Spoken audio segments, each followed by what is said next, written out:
నమస్తే ఫ్రెండ్స్. రీసెంట్గా ఐపీఎల్ వేలం జరిగింది.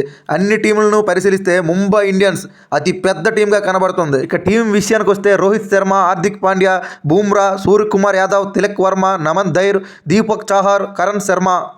విదేశీ players Mitchell Santners, Trent Boult, Bevan Jacobs, Will Jacks. Bengaluru team ఎందుకు వదులుకుందో అర్థం కావడం లేదు. ముంబై ఇండియన్స్ సొంతం చేసుకున్న తరువాత ఆకాష్ అంబానీ బెంగళూరు టీం ఓనర్కి షేక్ హ్యాండ్ ఇస్తాడు. ఈ లోపల రాజకీయం ఏంటో అర్థం కావడం లేదు.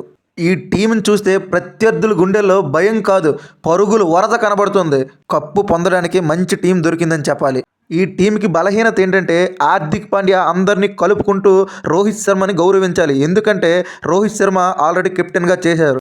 బూమ్రా, సూర్యకుమార్ యాదవ్ అందరూ సీనియర్స్ కాబట్టి హిగోకి పోకుండా అందరినీ కలుపుకుంటూ పోతే ఇక ర్యాంపేజ్ అని చెప్పాలి.